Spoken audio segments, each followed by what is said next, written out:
Elon മസ്കിന്റെ artificial intelligence ടൂളായ Grok ഇറാനെതിരായ സൈനിക ആക്രമണങ്ങൾക്ക് അമേരിക്ക ഉപയോഗിച്ചതായി വെളിപ്പെടുത്തൽ. മസ്കിന്റെ ഉടമസ്ഥതയിലുള്ള XAI കമ്പനിയുടെ ഡേറ്റാ സെന്ററുകൾക്കെതിരെ നൽകിയ പരിസ്ഥിതി കേസിൽ അമേരിക്കൻ സർക്കാർ കോടതിയിൽ സമർപ്പിച്ച രേഖകളിലാണ് ഈ നിർണായക വിവരങ്ങളുള്ളത്. XAI കമ്പനിയുടെ ഡേറ്റാ സെന്ററുകൾക്കെതിരെ നൽകിയ പരിസ്ഥിതി കേസിൽ അമേരിക്കൻ സർക്കാർ കോടതിയിൽ സമർപ്പിച്ച രേഖകളിലാണ് ഈ നിർണായക വിവരങ്ങളുള്ളത്.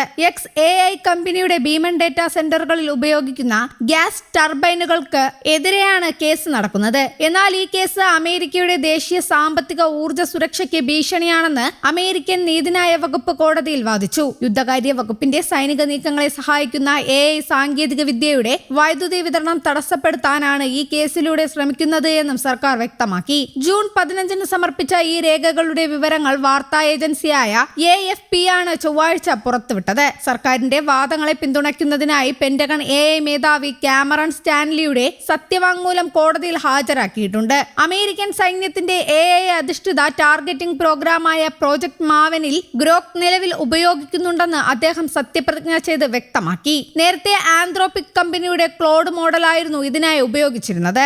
ഓപ്പറേഷൻ എപ്പിക് ഫ്യൂറി എന്ന സൈനിക നീക്കത്തിൽ വെറും 96 മണിക്കൂറിനുള്ളിൽ 2000 വ്യത്യസ്ത ലക്ഷ്യസ്ഥാനങ്ങളിലേക്ക് 2000-ലധികം സ്ഫോടക വസ്തുക്കൾ പ്രയോഗിക്കാൻ അമേരിക്കൻ സേനയെ സഹായിച്ചത് പ്രോജക്ട് മാവനിലെ സ്മാർട്ട് സിസ്റ്റമാണെന്ന് സ്റ്റാൻലി വ്യക്തമാക്കി. മസ്കിന്റെ സാങ്കേതിക വിദ്യയെ പ്രശംസിച്ച അദ്ദേഹം ഗ്രോക്ക് ഗവൺമെന്റ് മോഡൽ സൈനിക നീക്കങ്ങളുടെ കാര്യക്ഷമത വലിയ തോതിൽ വർദ്ധിപ്പിച്ചതായും കൂട്ടിച്ചേർത്തു. കറുത്ത വർഗ്ഗക്കാരായ അമേരിക്കക്കാരുടെ അവകാശങ്ങൾക്കായി പോരാടുന്ന NAACP എന്ന പൗരാവകാശ സംഘടനയാണ് XAIക്കെതിരെ നിയമ നടപടിയുമായി രംഗത്തെത്തിയത്. ക്ലീൻ എയർ ആക്ട് ലംഘിച്ച് യാതൊരു അനുമതിയുമില്ലാതെ ഡസൻ കണക്കിന് ടർബൈനുകൾ കമ്പനി പ്രവർത്തിപ്പിക്കുന്നുണ്ടെന്നാണ് ഇവരുടെ പ്രധാന ആരോപണം. കറുത്ത വർഗ്ഗക്കാർ കൂടുതലായി താമസിക്കുന്ന പ്രദേശങ്ങളിൽ ഇത് വലിയ തോതിൽ മലിനീകരണം ഉണ്ടാക്കുന്നുണ്ടെന്നും സംഘടന ചൂണ്ടിക്കാട്ടുന്നു. എന്നാൽ ഈ ടർബൈനുകൾ താൽക്കാലികമാണെന്നും എളുപ്പത്തിൽ മാറ്റാൻ കഴിയുന്നവയാണെന്നും അതിനാൽ നിയന്ത്രണങ്ങൾ ബാധകമല്ല എന്നുമാണ് XAIയുടെ വിശദീകരണം. പൂർണ്ണമായും സ്വയമേ പ്രവർത്തിക്കുന്ന ആക്രമണങ്ങൾക്കോ അമേരിക്കക്കാരുടെ മേലുള്ള കൂട്ട നിരീക്ഷണങ്ങൾക്കോ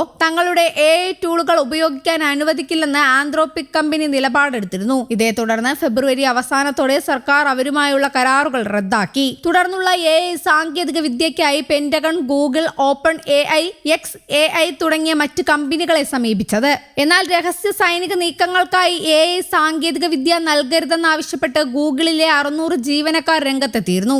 AI സൃഷ്ടിക്കുന്ന ഭീഷണികളെ കുറിച്ച് മറ്റ് പലരും ആശങ്ക ഉന്നയിച്ചിട്ടുണ്ട്. സൈന്യത്തിൽ AI സാങ്കേതിക വിദ്യ പൂർണ്ണമായി നടപ്പിലാക്കാൻ സമയമെടുക്കുമെന്നാണ് വിലയിരുത്തൽ. ഇറാനിലെ യുദ്ധത്തിനായി ക്ലോഡ് മോഡൽ ഇപ്പോഴും ഉപയോഗിക്കുന്നുണ്ടെന്ന് മാർച്ചിൽ സർക്കാരിന് സമ്മതിക്കേണ്ടി വന്നിരുന്നു. അമേരിക്കൻ പ്രസിഡന്റ് ഡൊണാൾഡ് ട്രംപിന്റെ അടുത്ത അനുയായി കൂടിയാണ് ഇലോൺ മസ്ക്. തന്റെ ബഹിരാകാശ ഗവേഷണ കമ്പനിയായ സ്പേസ് എക്സിലേക്ക് ഫെബ്രുവരിയിൽ അദ്ദേഹം XAIയെ ലയിപ്പിച്ചിരുന്നു. ഇതിന് പിന്നാലെ ജൂൺ 12 ചരിത്രത്തിലെ തന്നെ ഏറ്റവും വലിയ IPOയും സ്പേസ് എക്സ് നടത്തിയിരുന്നു. പ്രതിരോധ മേഖലയിലും AI രംഗത്തും മസ്കിന്റെ സ്വാധീനം വർദ്ധിക്കുന്നതിന്റെ സൂചനകളാണ് പുതിയ സംഭവ വികാസങ്ങൾ വ്യക്തമാക്കുന്നത്. News desk, Kerala Kaumudi.